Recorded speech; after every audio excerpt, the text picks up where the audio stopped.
Bonjour à toutes et tous et bienvenue sur ethictv.fr. Pour faire suite au succès de nos 3 premières vidéos aux côtés du docteur Louis Fouché et de vos milliers de commentaires de soutien et de bienveillance à son égard, nous sommes donc retournés le voir le vendredi 9 avril 2021 pour vous en proposer 4 nouvelles sur d'autres sujets. Donc un acte 4 sur le déferlement totalitaire et nos libertés, un acte 5 sur notre immunité et notre autonomie en santé, un acte 6 sur le transhumanisme, puis un acte 7 sur ses solutions pour demain. Donc nous vous mettons en descriptif de cette vidéo l'intégralité des épisodes tournés à ses côtés, ainsi que le site du collectif Réinfo Covid. Donc voilà, bon voyage à vous aux côtés de Louis Fouché, résistant dans l'âme, éclaireur d'un monde meilleur.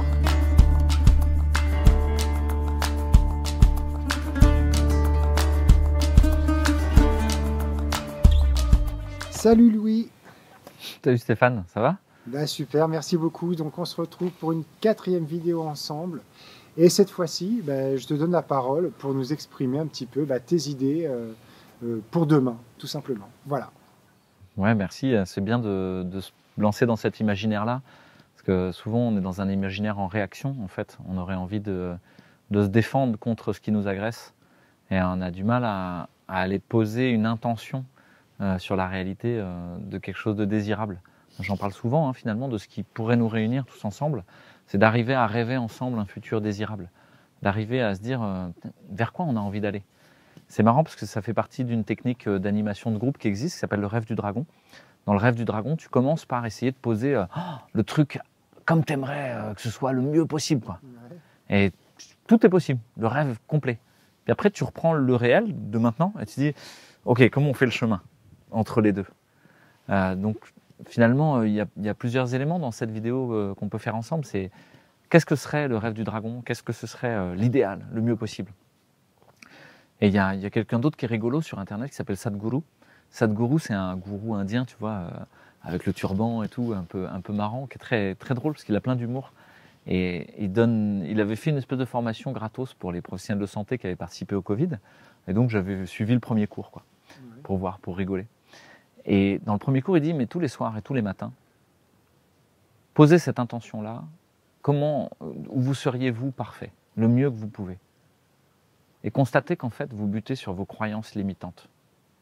Que tous les jours, vous dites, ah non, ça, je pourrais quand même pas. Non. Remettez-le sur le métier, vous êtes parfait. Et ensuite, après vous, comment ce seraient les interactions avec les autres, avec les amis, les ennemis, les gens entre les deux, pour que ce soit parfait, pour que ce soit le mieux possible. Puis là, vous allez buter sur vos croyances limitantes, encore une fois. Est-ce que je peux me réconcilier avec... Non, on se parle plus, c'est plus la peine. Non. Recommence, tous les matins et tous les soirs. Comment tu vas jusqu'à la réconciliation. Et puis ensuite, comment le monde autour, il serait parfait. Vraiment le meilleur monde que je voudrais. Et tous les soirs et tous les matins, rêver à ça. Je crois que c'est ce qu'il faut qu'on fasse en fait. C'est un vrai travail à la fois personnel et collectif qu'il faut qu'on entreprenne. Et qui a trait à la poésie et à l'art, encore une fois. On en parle parce qu'on est ensemble et ça me touche. Parce que je rencontre de nombreux artistes qui sont à fleur de peau sur le monde tel qu'il est et sont en même temps capables de formuler une autre proposition. Alors que l'humain néolibéral, mondialiste, transhumaniste, contemporain, moyen, il n'est rien capable de formuler du tout, quoi. Il est pris comme un lapin dans les phares, il fait ce qu'on lui dit, il est docile. Alors que les artistes, eux, sont encore capables de rêver. Et ce que je vois, c'est que rêver dans toutes les dimensions, rêver en chanson, rêver dans l'écriture, rêver visuellement et graphiquement, rêver dans l'animation et le mouvement du corps, dans la danse, rêver dans tous les champs des arts, est nécessaire pour essayer de formuler qu'est-ce qu'on voudrait. Et si je dois formuler un rêve, pour moi, ça ressemblerait peut-être un peu à La Belle Verte de Colin Serrault. C'était un film où tu te souviens un petit peu et non. Ils viennent sur Terre et ils sont surpris de voir les humains qui sont à ce point stressés.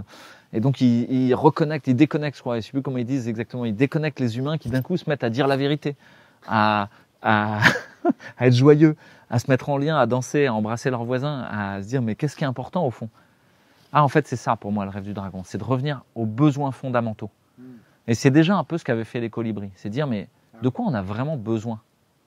J'ai besoin d'un iPhone, j'ai besoin d'un iPad, j'ai besoin d'un voyage à Prague, j'ai besoin... Non, l'essentiel quoi, la réduction, revenir à l'essence, au fondamental de ce qui me met en vie. Et je me rends compte qu'en fait, si je vais vraiment jusqu'au bout, j'ai besoin de rien. Que tout est parfait, que tout m'est donné à l'instant T où je suis né, en fait. La seule chose dont j'ai besoin, c'est du lien. C'est que je ne peux pas vivre ça tout seul. Que ça doit se vivre à plusieurs. Et ça, je crois que c'est la grosse leçon de ce moment historique qu'on vit. On ne peut pas le vivre tout seul.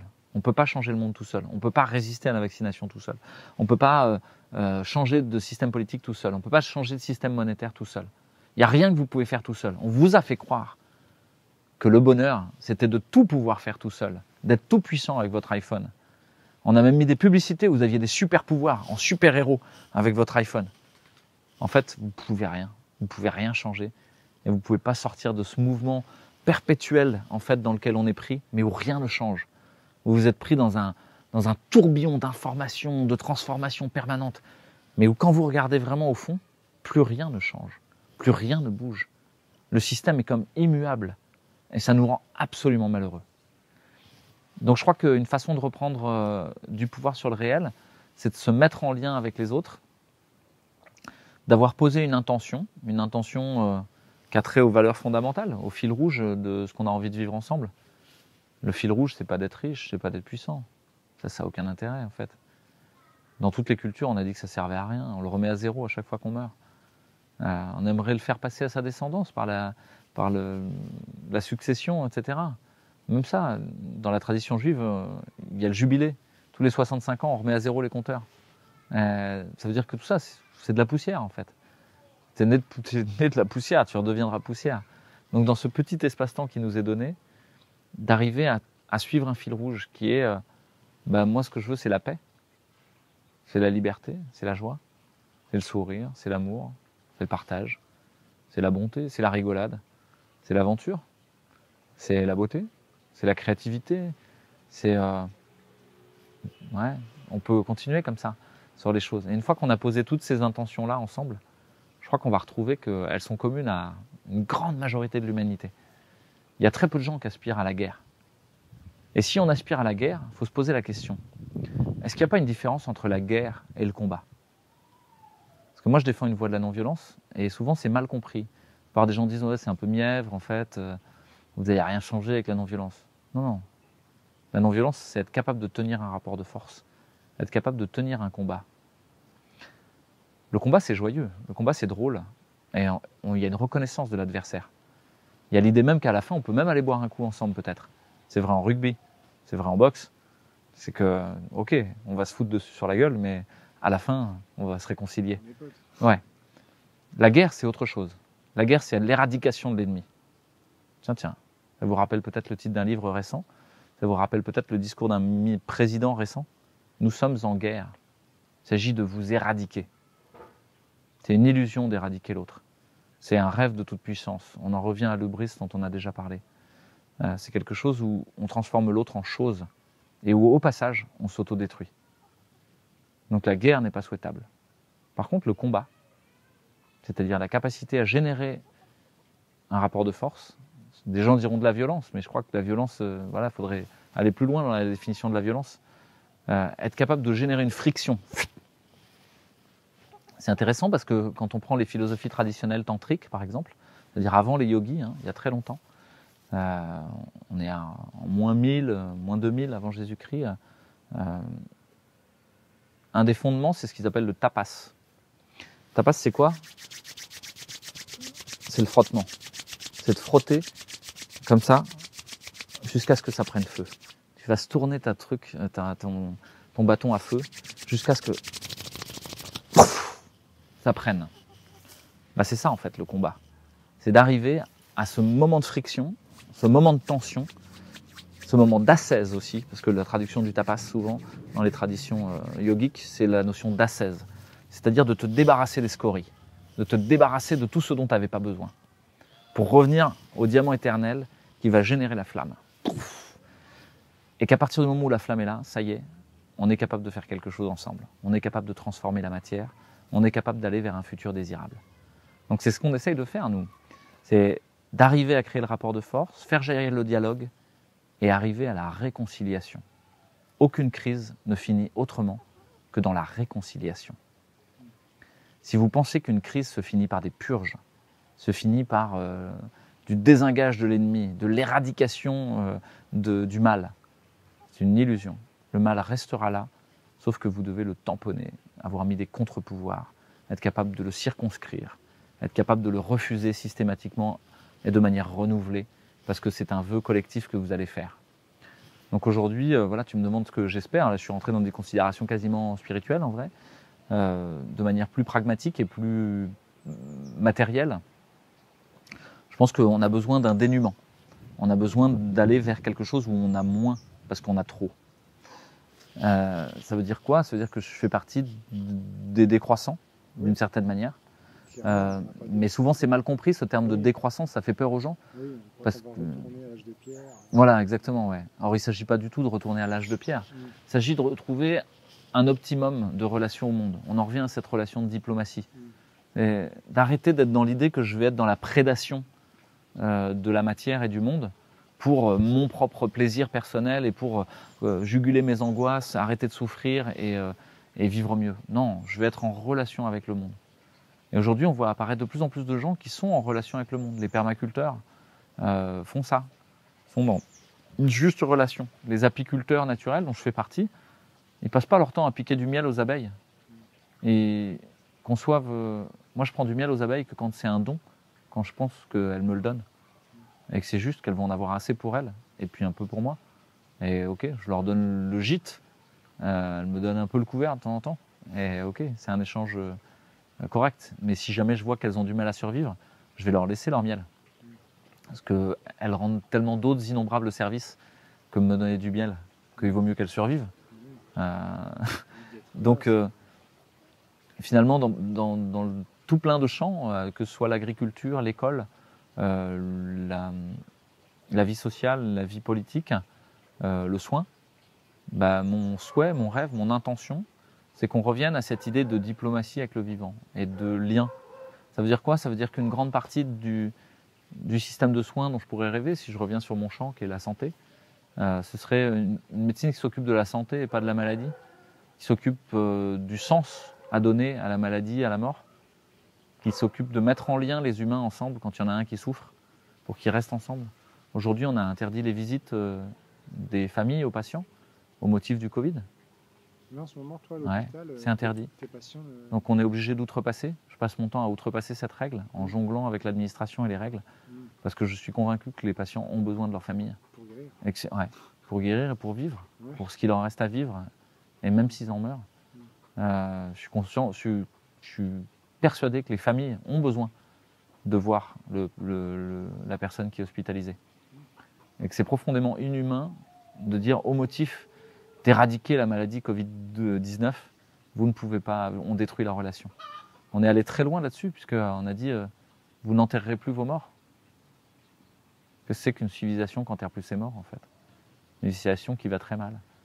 Donc voilà, mon souhait pour un monde meilleur, c'est qu'on enterre nos morts, c'est qu'on prenne soin des gens qui sont malades, qu'on prenne soin des gens qui ne sont pas en très bonne santé, qu'on les entoure, qu'on essaye de leur donner suffisamment d'empathie, d'affection, d'amour pour qu'ils guérissent. Et c'est quelque chose que beaucoup de gens ne perçoivent pas, mais c'est que l'autre est profondément thérapeutique. Ce qui soigne, c'est l'autre. C'est pas des médicaments, c'est très peu. C'est pas des techniques, c'est l'autre. Et aujourd'hui, les hôpitaux se remplissent d'ordinateurs et diminuent les humains. À mon avis, c'est une voie de garage anthropologique qui nous conduit droit dans le mur. Donc il faut, comme les supermarchés, les caissières de supermarchés, vous avez besoin de discuter avec votre boucher, de discuter avec votre petit commerçant. Ça fait partie de la vie, en fait. Et de ce qui est agréable, en fait, dans le samedi matin. Et maintenant, les riches bobos parisiens vont à la campagne pour pouvoir faire ça le samedi, dans cet endroit tellement typique où on peut enfin discuter avec un humain. Mais en fait, ça nous est donné à chaque seconde. C'est juste parce qu'on accepte d'aller dans un supermarché. Donc, je crois qu'il y a une grande partie de cette capacité à aller vers le rêve du dragon, entre le réel et le rêve du dragon dont on parle, qui consiste à refuser des choses, à dire non. Et ça, c'est à la fois très difficile et à la fois très facile. La puissance du non est très importante. Peut-être déjà raconté avec toi, mais quand un anesthésiste dit à un chirurgien « c'est non, je n'opérerai pas ce malade, je n'endormirai pas », c'est non. Le chirurgien peut s'énerver autant qu'il veut. Ah oui. Ce sera non. Et donc la puissance du non est très très importante. Par contre, il faut assumer les conséquences. C'est-à-dire, si vous dites non aussi à tout ce qui vous avait été promis en même temps. Ça veut dire que si vous commencez à refuser, ça veut dire que vous acceptez l'idée que vous allez avoir moins en termes de matérialité, moins en termes de confort, moins en termes de certitude. Ouais, plus en liberté, Ouais. plus en bonheur, Exactement. plus en autonomie, quoi. Exactement. Et c'est ça où, à un moment, dans ce deal-là, cet échange-là, bah, les gens, il faut qu'ils choisissent une bonne foi, quoi. Et il y a de plus en plus de gens qui choisissent de partir dans des écolieux, des éco-villages, de vivre dans des communautés, ou pas forcément d'ailleurs. Il y a des éco-villages où il y a de la propriété. Hein, c'est pas... Des villages, tout simplement. Ouais, des villages, exactement. Les villages à l'ancienne sont un très bon modèle de vie sociale. Et finalement, ils y trouvent un apaisement très important de toutes leurs angoisses, de toute leur façon de vivre qui était toxique. Et il n'y en a pas beaucoup qui reviennent en arrière pour repartir prendre le RER B, quoi. Donc voilà, je pense qu'on peut y aller parce que tout est prêt. Il y a des gens qui ont déjà réfléchi à une école différente, qui ont déjà réfléchi à une santé différente. Oui, qui ont comme déjà... tu disais dans la précédente vidéo, il y a déjà des gens qui travaillent sur les canaux de sauvetage, Ouais. sur la création de leur arche de Noé. Tu avais employé plein de mots comme ça. Moi, je dis oasis. Il y a plein de mots comme ça. Les oasis, exactement. Ouais, les oasis en tout lieu des colibris. Donc, moi, je suis très confiant et c'est en partie pour ça que dans cette vidéo, je ne te dis pas je pense qu'il faut que ce soit comme ça. Ouais. Parce que si je te disais je pense qu'il faut que ce soit comme ça, c'est ça mon utopie. Ça veut dire que je chercherais à l'imposer aux autres. Alors moi, j'admets l'idée qu'on doit le faire ensemble, en fait. Voilà. Et que ça ne m'empêche pas d'avoir des rêves. Ça m'empêche pas. Ouais, tout à fait. Ouais. De savoir, d'idées. Ouais. Et c'est pas mou pour autant, parce que les gens vont dire ah d'accord, bah, il veut rien. Si. Je veux bien plein de choses. Mais je pense que cet échange-là, ça doit être un échange. On ne peut pas juste le déverser de manière unilatérale dans une vidéo en vous disant ça va être comme ça et c'est comme ça que ça va être bien, quoi. Parce que là, il y a plein de gens déjà, quand je parle d'écoliers, on dit ouais, moi je m'en fous, je veux ma grosse baraque, quoi. Il y a plein de gens, quand tu leur parles de faire du vélo, ils disent ouais, mais moi je m'en fous, je veux mon gros 4x4. Donc c'est aussi ça, la réalité, et qu'il va falloir faire avec ça. Et aller doucement, jusqu'à l'idéal. Ou en tout cas, tendre à l'idéal. Mais je crois qu'on y va, moi je suis assez confiant et je pense que... On est très nombreux à y aller, oui. Ouais, que sûr. Petit à petit, en plus... Et c'est très contagieux. Quoi. Ouais, l'énergie qu'on dégage n'a rien à voir avec celle de ceux qu'on peur. Ah bah, il n'y a pas d'énergie de l'autre côté. Si tu regardes les médias mainstream versus une émission de Réinfo Covid, je pense que la plupart des gens, ils n'ont pas le même ressenti, juste au-delà du message porté, quoi. Et les talks que vous faites sur Info Covid sont vraiment très sympas et de plus en plus... organisé. Ouais, puis tu as remarqué qu'on essayait d'y mettre de l'humain. C'est-à-dire que on n'essaie pas de refaire le système. On a eu cette tentation-là de dire ah ouais, on va faire un truc exactement comme dans les médias mainstream. Mais non, en fait, les transitions, on ne va pas faire un jingle fait sur un... Au début, vous l'avez fait, mais ça marchait moyen. Vous avez testé, mais c'est... Mais surtout, on s'est dit, c'est pas juste, c'est pas ça qu'on veut. Ouais. On préfère des vrais humains qui vont faire une fausse note, qui vont peut-être chanter de travers, mais au moins, c'est des vrais humains qui donnent ce qu'ils ont à donner. Et ça, c'est vachement plus touchant. Hein. Moi, je suis... Ouais. Super. Comme cette vidéo, tu vois, il n'y aura pas de coupure, on te met l'intégralité de tes propos d'une traite. C'est tout naturel. Pas dire trop de bêtises. Hein. Voilà. Mais merci beaucoup. J'espère que justement tous les ateliers et les agoras qui sont en train de se créer, que ce soit avec les colibris, avec d'autres mouvements, parce que les colibris, ce n'est pas non plus la solution définitive, mais avec tout plein de mouvements, le réseau Solidarité Active, les permaculteurs, tout ce qu'on est en train de créer ensemble, et y compris par voie numérique. Mais je crois que le numérique doit être au service du réel et pas l'inverse. C'est-à-dire que on passe notre vie derrière des écrans, puis de temps en temps on se retrouve. Non, je pense qu'il faut se retrouver pour de vrai, dans le réel et dans des vrais lieux de vie, et que le numérique il nous aide à être en lien avec les autres. Mais voilà, là pour le moment le rapport il est inverse, quoi. On est à 80% de numérique et 20% de réalité. Je crois qu'il faut l'inverser, il faut revenir à 80% de réalité et 20% de numérique. Et que ça c'est le gros travail qu'on va avoir à faire dans les deux prochaines années qui vont venir. Et, on va chercher à nous imposer toujours plus de vie isolée numérique. En fait non, il faut refuser et créer toujours plus de vie réelle avec l'autre. Très bien. Merci. Une belle conclusion. Ouais, c'est pas mal. Bravo, merci beaucoup Louis pour tous ces éclairages, tes analyses, et puis de nous avoir consacré du temps pour ces 4 nouvelles vidéos. Ouais, merci beaucoup. Éteignez la télé, éteignez votre téléphone portable. Il faut des refrains. Hein. Donc, je vous le redis. Éteignez votre téléphone portable, sauf pour appeler des gens que vous aimez. Reprenez contact avec le réel, les arbres, la beauté, les oiseaux, c'est le printemps, etc. Il faut reprendre contact avec ça, ça fait énormément de bien. Et puis, prenez soin de vous, d'abord, avant de vouloir changer le monde. Commencez par travailler à l'intérieur. Vous ne pouvez pas vouloir la paix là-devant si vous ne l'avez pas là-dedans. Vous ne pouvez pas vouloir la beauté là-devant si vous ne l'avez pas là-dedans. Prenez soin de la personne en face et peut-être surtout des gens que vous n'aimez pas. Des gens que vous aimez, mais peut-être surtout des gens que vous n'aimez pas. Parce que ça, c'est beaucoup plus dur et ça nécessite une capacité d'accueil et de réconciliation qui, à mon avis, est une des grandes clés de résolution de cette crise et du monde de demain qu'on pourrait souhaiter. Prenez conscience que le combat n'est pas la guerre, que vous ne cherchez pas à éradiquer l'ennemi, mais vous cherchez à re-rentrer en lien avec lui, à vous frotter à lui et à faire jaillir quelque chose. Et ça, c'est pas facile non plus. Ça rejoint cette idée de prendre soin. Prendre soin, c'est aussi accepter de rentrer en contact, quoi, et à frottement dur, et de vous transformer au passage. Et puis prenez soin du monde autour de nous, parce que c'est pas juste un décor, c'est nous en fait. Ça fait partie du prolongement de nous-mêmes. Et partagez vos pépites, partagez vos récoltes, tout ce que vous avez l'impression d'avoir en abondance, offrez-le aux autres, parce que cette dynamique du don, chère à Moss, je crois que c'est une des clés du monde que je souhaite, moi en tout cas. Ok, eh ben, formidable. Merci beaucoup. Merci Louis. Je remercie également infiniment Flavien Moras pour la post-production des vidéos, notre équipe de l'association Artivisme CA, Kadou Radadi pour la cession des droits de sa musique. Soyons tous sur la même longueur d'onde. Je veux sentir nos âmes sur la même longueur d'onde, positive et rebelle, nomades et vagabondes. Ce soir la lune est pleine, les étoiles sont fécondes. Faisons attendre le ciel quelques milliards de secondes.